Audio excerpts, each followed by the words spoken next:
Everyone in the diner looked away. They were afraid of the loudmouth bully and his friends. But the bully made one fatal mistake. He didn't notice the silent man in the corner booth, a retired Navy SEAL who had spent a decade fighting in the world's darkest corners. The bully thought he was stepping on a piece of fabric. He didn't realize he was stepping on a landmine. And the explosion was about to be personal. In every city, there's a place where time seems to stand still. For the people of this small town, that place was the Old Oak Diner. It wasn't fancy, the neon sign buzzed with a rhythmic hum, and the smell of burnt coffee and maple syrup hung heavy in the air. Outside, a torrential rain hammered against the glass, turning the world into a blur of gray and shadows. Inside the diner, the atmosphere was quiet. Most people were lost in their own thoughts, staring into their mugs or scrolling through their phones. But in the far corner booth sat a man who wasn't looking at a screen. His name was Jack. To anyone passing by, Jack looked like an ordinary guy in his late 30s, strong build, short-cropped hair, and a face that didn't give much away. But Jack was far from ordinary. He was a retired Navy SEAL, a man who had spent a decade operating in the darkest corners of the world. He had seen things that would keep most people awake for a lifetime.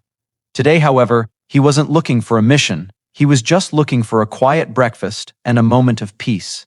His eyes, sharp and disciplined, scanned the room, a habit of a soldier that he could never truly turn off. Across the room sat Mr. Miller. He was a regular, at 82 years old. His hands shook slightly as he lifted a spoonful of soup to his lips. Mr. Miller wore a faded navy blue cap with gold lettering that read, World War II Veteran. That cap was his most prized possession. It wasn't just a piece of fabric. It was a symbol of the blood, sweat, and brothers he had lost on the beaches of Normandy. Jack watched Mr. Miller with a silent, deep-rooted respect. In the Brotherhood of Arms, age doesn't matter.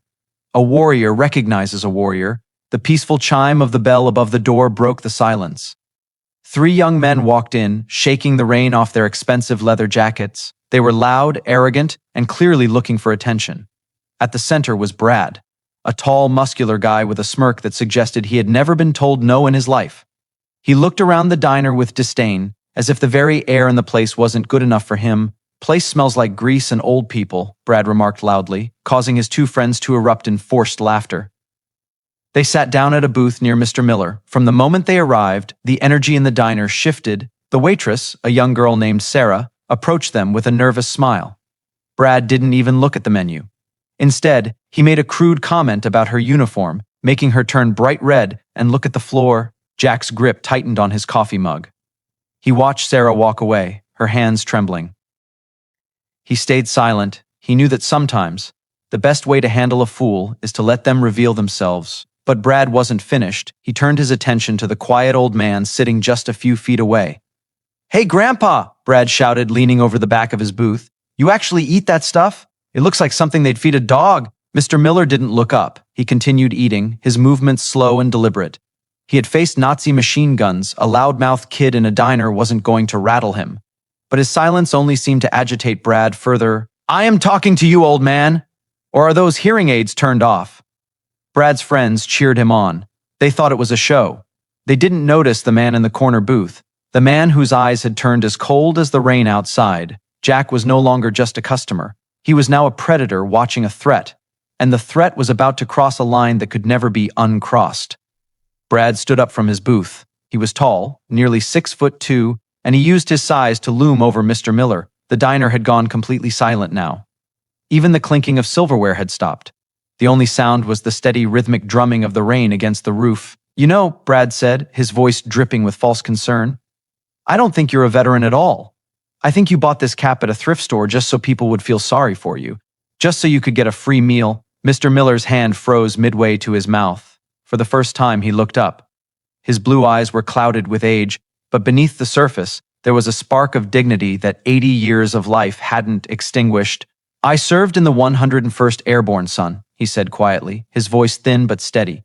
"I saw my friends die for the right for people like you to sit here and act like fools. I don't want your pity, I just want to finish my soup." The room held its breath. A normal person would have felt a sting of shame. A normal person would have apologized and walked away. But Brad wasn't normal. He was fueled by an audience of his laughing friends and a desperate need to feel powerful. "The 101st, huh?" Brad sneered. Then you won't mind if I take a closer look at this war relic. Before anyone could react, Brad reached out and snatched the World War II veteran cap right off Mr. Miller's head. The old man's hair was thin and white, and without his cap, he looked suddenly smaller, more fragile. He reached out a trembling hand. "Please," Miller whispered, his voice cracking. "Please, give it back, that's all I have left of them." Brad laughed, holding the cap high above his head like a trophy. "Tell you what, Grandpa, if you can stand up and take it from me, I'll give it back, but I don't think those old legs work anymore, do they?" His friends erupted in laughter, slapping the table. Sarah, the waitress, took a step forward to intervene, but Brad's friend blocked her path with a menacing look. In the corner booth, Jack didn't move, not yet, but his breathing had changed. It was slow, deep, and rhythmic, the way a seal breathes before a breach. He wasn't looking at Brad anymore. He was looking at the cap in Brad's hand. To Jack, that wasn't just a hat. It was a flag, it was a brother's legacy, and it was being desecrated. Brad began to walk toward the door, still holding the cap. "Maybe I'll just throw this in the mud outside. Let it get as dirty as your stories." He reached the door, his hand on the handle, but he never opened it. A voice, low and cold as a winter grave, cut through the laughter. "Put the cap back on the table." Brad stopped. He turned around, looking for the source of the voice. His eyes landed on Jack, who was still sitting, his hands wrapped calmly around his coffee mug. "What did you say, tough guy?" Brad asked, his smirk returning.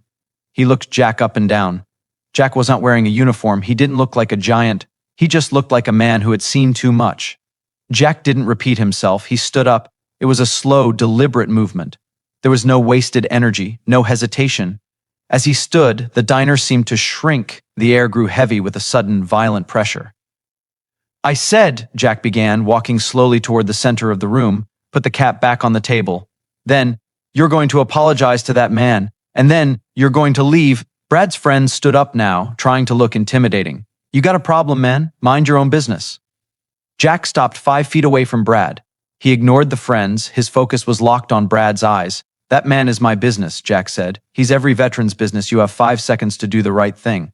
1, 2. Brad's face turned red with anger. He wasn't used to being challenged. He tossed the veteran's cap onto the floor and stepped on it with his muddy boot. "There," Brad spat. "What are you going to do about it?" The silence that followed was absolute. Jack looked down at the boot on the cap. Then he looked back up at Brad. A small, grim smile touched Jack's lips, the kind of smile a hunter gives when the prey finally walks into the trap. He didn't wait for Jack to make the first move. Fueled by adrenaline and the need to save face in front of his friends, he threw a heavy, telegraphed right hook aimed straight at Jack's jaw. To an untrained eye, it was a powerful punch. To Jack, it was moving in slow motion. Jack didn't flinch. He didn't even step back. With the fluid economy of motion that only comes from thousands of hours of combat training, he moved. He slipped the punch by an inch, grabbed Brad's extended arm, and used the bully's own momentum against him. In one swift motion, Jack stepped inside Brad's guard and delivered a precise strike to the nerve cluster in his shoulder. Brad's arm went instantly numb. Before he could even cry out, Jack swept his leg. The heavy-set bully hit the diner floor with a thud that shook the tables. The air left his lungs in a painful gasp. Brad's 2 friends froze. They had spent their lives intimidating people who were afraid to fight back. They had never seen anything like this. Jack stood over Brad, his posture relaxed, but his eyes scanning the other 2 like a predator deciding which one to take down next. "Your friend is having a hard time breathing," Jack said, his voice terrifyingly calm. "If you 2 step forward, you'll be joining him. Make a choice, right now." The 2 friends looked at each other, then at Jack, and then at the door. They didn't say a word. They turned and bolted out into the rain, leaving their leader groveling on the floor. Jack didn't chase them. He had a more important mission. He knelt down next to the muddy World War II veteran cap. He picked it up with both hands, as if he were handling a holy relic. With the sleeve of his jacket, he began to carefully wipe away the mud and the footprint. The diner was so quiet, you could hear the sizzle of bacon on the kitchen grill. Jack walked over to Mr. Miller's table. The old man was watching him, his eyes wide, a mixture of shock and profound gratitude on his face. Jack placed the cap gently on the table in front of him. "I'm sorry it got dirty, sir," Jack said, his voice softening, "but the honor of this cap, that can never be stepped on." Mr. Miller's hands were still shaking, but as he reached out to touch the fabric, his fingers found strength. "Thank you," he whispered. I didn't think anyone cared anymore." "We care," Jack replied. The ones who know what it costs, we always care. By now, Brad had managed to scramble to his knees, clutching his shoulder. He tried to crawl toward the door, his arrogance completely shattered, but Jack was faster. He stepped in front of the door, blocking the exit. "You're not going anywhere yet," Jack said. Brad looked up, tears of pain and fear in his eyes. "Please, man, I didn't know. I was just joking." "It wasn't a joke to him," Jack said, pointing to Mr. Miller, "and it isn't a joke to me. You see, Brad, I spent 12 years in the teams. I've seen men die wearing symbols like that. I've carried brothers home under flags that stand for what that cap represents. You didn't just disrespect an old man today. You disrespected the foundation of everything that keeps you safe in your expensive house and your comfortable life." Jack reached into his pocket and pulled out a small, bronze coin. He tossed it onto the table in front of Brad. It was a Navy SEAL Challenge coin. Brad stared at it, the realization finally hitting him like a freight train. He hadn't just picked a fight with a random guy. He had picked a fight with a ghost, a silent professional. "Now," Jack commanded, "you are going to stand up. You are going to apologize to Mr. Miller, and then you are going to pay for everyone's meal in this diner today, including mine. Do you understand?" Brad didn't hesitate. The arrogance that had filled him just minutes ago had evaporated, replaced by a raw, cold fear. He scrambled to his feet, his legs still wobbly. He walked over to Mr. Miller's table, keeping his eyes on the floor. "I am sorry, sir," Brad stammered, his voice trembling. "I was wrong. I didn't mean any disrespect." Mr. Miller looked at the young man for a long time. He didn't look at him with anger, but with a strange kind of pity.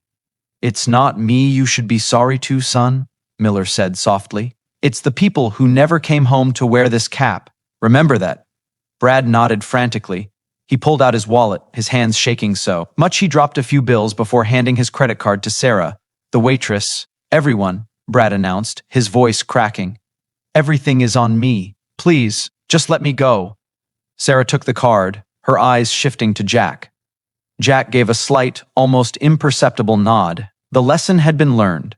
Brad paid for every meal in the diner, a bill that cost him hundreds of dollars, a small price for the education he had received that day. As soon as the transaction was done, he bolted out the door into the rain, not looking back. A heavy silence lingered for a moment, and then something beautiful happened. The diner stood up. A young couple, an old truck driver, the kitchen staff, they all stood. There was no cheering, no loud applause, just a quiet, collective moment of standing in silence to show respect to the man in the faded blue cap. Jack walked back to his booth and picked up his jacket. He approached Mr. Miller one last time.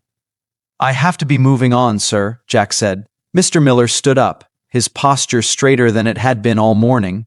He reached out and shook Jack's hand. The grip was firm. "You didn't have to do that, son. I've lived a long life. I can take a few insults." Jack looked him in the eye. "It wasn't just about the insults, Mr. Miller. It's about the line. People forget that the world is a safe place because of men like you. My generation stands on your shoulders. If we don't protect your dignity, we don't deserve our own." Jack reached into his pocket and pulled out a small patch, a worn trident from his days in the teams. He placed it on the table next to the World War II cap. A gift, from one generation to another. Mr. Miller's eyes welled with tears. He couldn't speak, so he simply nodded. Jack walked to the door. As he opened it, the cold wind and rain rushed in, but inside the diner, it felt warmer than ever. He stepped out into the gray afternoon, disappearing into the mist as quickly and quietly as he had arrived. He didn't want thanks. He didn't want fame. He was a silent professional, and his job was done. Closing reflection. In a world that often moves too fast, we sometimes forget the giants who walk among us. We forget that the freedom to speak, to laugh, and even to be foolish was bought and paid for by those who sacrificed everything. That day at the Old Oak Diner wasn't just about a fight. It was a reminder that honor never retires, and that true strength isn't found in a loud voice or a big ego. It's found in the quiet resolve of those who stand up when everyone else sits down. Mr. Miller finished his soup that day, wearing his cap with pride. And as for Jack, he was already miles away, looking for the next place where a little bit of justice was needed, because as long as there are bullies in the world, there will always be those who watch from the shadows, waiting for the moment to step into the light.